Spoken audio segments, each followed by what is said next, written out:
Okay, guys, today we will start with the topic heart. We will learn about the structure and the contents of the heart. So basically, heart looks like this. Not this, not this.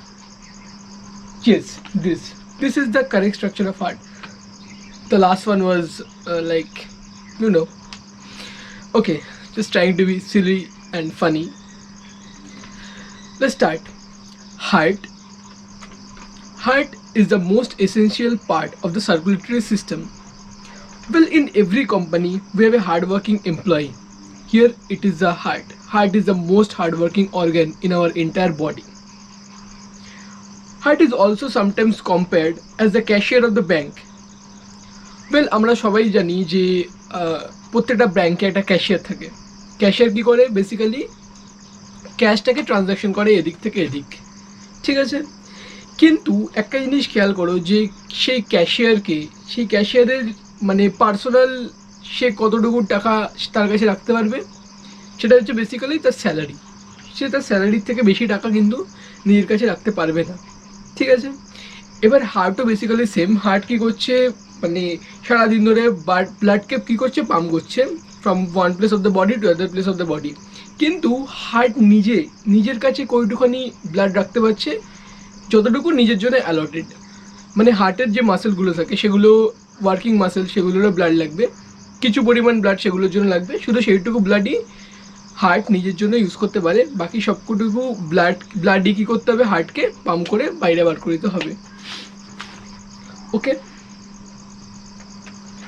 so before starting we need to know few things, and I assume that you already know about this kind of things.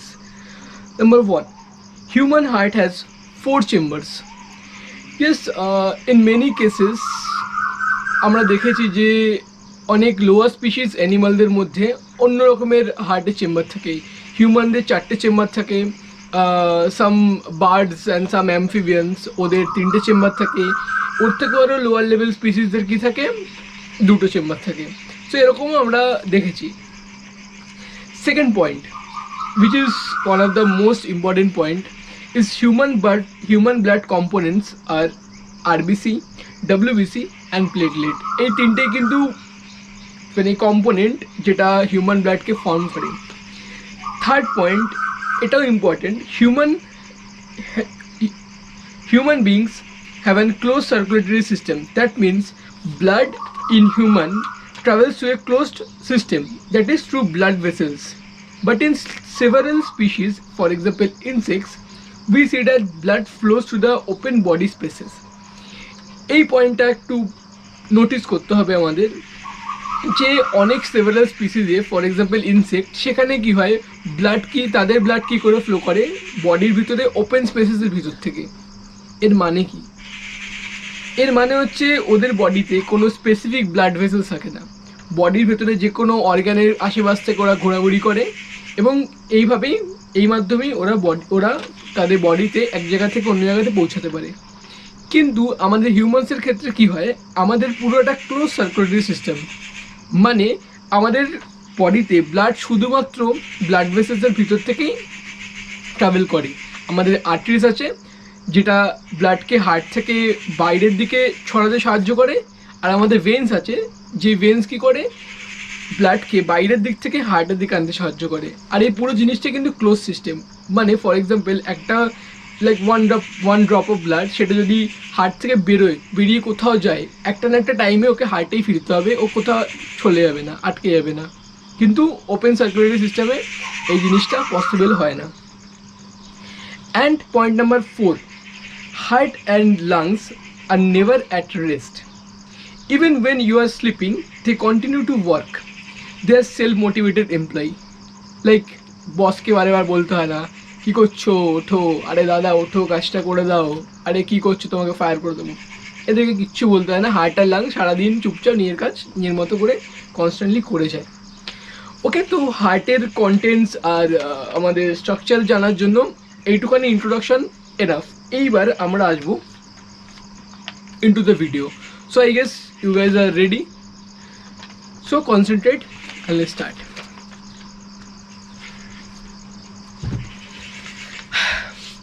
where is the human heart, মানে location, human হার্টের location কোথায়, that is in the thoracic cavity.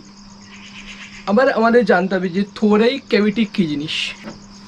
Okay, so for example this is the human body, we have this diaphragm over here. Diaphragm মানে আমরা জানি diaphragm কি, আমাদের এই যে লাংস যেটা আছে, লাংসের নিচে একটা মেমব্রেন থাকে যেটাকে ডায়াফ্রাম বলে, যেটা বেসিক্যালি কি করে লাংটাকে ওয়ার্ক করতে সাহায্য করে। এই ডায়াফ্রামের নিচের ক্যাভিটিকে বলা হয় অ্যাবডোমিনাল ক্যাভিটি এবং ডায়াফ্রামের ওপরের ক্যাভিটিকে বলা হয় থোরাইক ক্যাভিটি। সো হার্ট কোথায় থাকে? থোরাইক ক্যাভিটিতে। শুধু এইটুকু লিখলে হবে না, তাছাড়া আর কি লিখতে হবে? Heart is between the two lungs. Heart is between the two lungs, protected inside rib cage. Okay.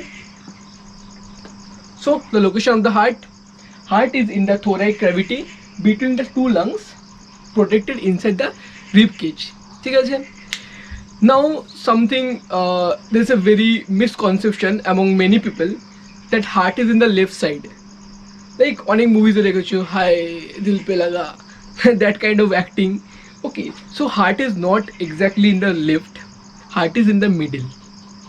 ঠিক আছে, এইবার ব্যাপারটা হচ্ছে আমরা হার্টকে লেফটে কেন ফিল করতে পারি? আমরা সবাই হাত দাও, লেফটে ফিল করবে, মিডিলে নো, রাইটে তো সবচেয়ে কম। এটার কারণ হচ্ছে হার্টের one of the most active পার্টটা লেফটের দিকে থাকে, তাই জন্য আমরা ভাইব্রেশনটা লেফটে শুনতে পাই, কিন্তু বেসিক্যালি হার্ট থাকে কোথায়? মিডিলে।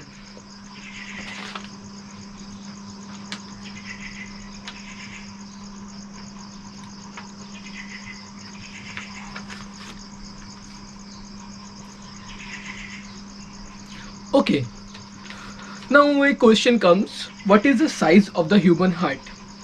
Size of the human heart is roughly the size of our closed fist.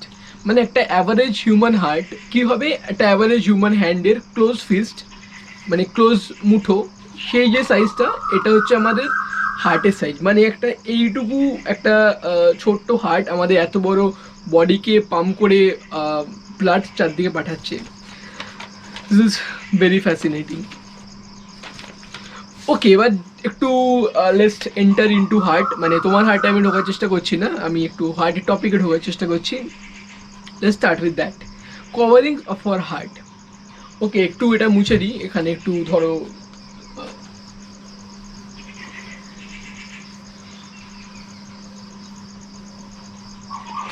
তোমাদের তো অ্যাটেনশন ওদিকে চলে যেতে পারে। Okay, now comes the topic covering of the heart. একটা হার্ট একটা এত এসেন্সিয়াল অর্গান আমাদের, তো এটাই একটু কিছু প্রোটেক্টিভ কভারিংস লাগে। লাইক আমাদের ফোন, যেমন কি আমাদের ফোনেও কি আমরা স্ক্রিন গার্ড লাগাচ্ছি, ব্যাক কভার লাগাচ্ছি, এত কিছু করে আমার ফোনটা প্রোটেক্টেড থাকে, তেমনভাবে আমাদের হার্টেও একটা প্রোটেকশন লাগে। এই প্রোটেকশনটা কী করে? The heart is wrapped around by pericardium and pericardial fluid. পেরিকার্ডিয়ামের কথাটা হচ্ছে এসছে, peri means around, cardium means heart, like pericardium is anything which is around the heart, pericardium. ঠিক আছে, we can compare this to the bubble wrapper which we get in some items which we deliver. মানে Amazon বা ফ্লিপকার্টে কোনো item কিনলে দেখবে, কোনো delicate item কিনলে সেটা আমাদের বাবেল র্যাপারের মধ্যে র্যাপ করে আসে। ঠিক হার্টেরও same kind of bubble wrapper system আছে, যেটা হচ্ছে পেরিকার্ডিয়াম অ্যান্ড পেরিকার্ডিয়াল, তার ভেতরে কী থাকে? Pericardial fluid. পেরিকার্ডিয়াল ফ্লুইডের আরও কটা স্পেসিফিক ফাংশনস আছে। Number 1, pericardial fluid protects heart from mechanical injury and shock. মানে তুমি যদি ফর এক্সাম্পল কেউ তোমাকে মারলো বুকে, বা তুমি পড়ে গেলে উল্টে, তখন কী হচ্ছে? তখন তোমার হার্টটা ড্যামেজ হচ্ছে না, তার কারণ হচ্ছে কি এই পেরিকার্ডিয়াল ফ্লুইডটা হার্টটাকে মেকানিক্যাল শকসের এগেনস্টে প্রোটেক্ট করে রাখে। আরেকটা আছে সেকেন্ড যে পয়েন্ট পেরিকার্ডিয়াল ফ্লুইড, সেটা কি? Keeps heart moist, lubricated and reduces friction during heartbeat. এটার মানেটা কি? একটা হার্ট একটা মুভিং অর্গান, একটা স্টেশনারি অর্গান, মুভিং অর্গান, সারাক্ষণ বলছে ভিগারাসলি মুভ করতে থাকছে, কিন্তু তাই জন্য কী হচ্ছে? এটার ময়েস্ট থাকা উচিত, লুব্রিকেটেড থাকা উচিত। এবার হার্টের মাসেলসের যদি অন্য কোনো মাসেলসের যদি ফ্রিকশন হতে থাকে, ঘর্ষণ হতে থাকে, তাহলে কী হবে? It will wear and tear out. সেটাকে কমানোর জন্য কী হয়েছে, কী করছে? এই পেরিকার্ডাল ফ্লুইডটা হার্টকে লুব্রিকেশন প্রোভাইড করছে যাতে হার্টের মাসেলটার কোনো ক্ষতি না হয়।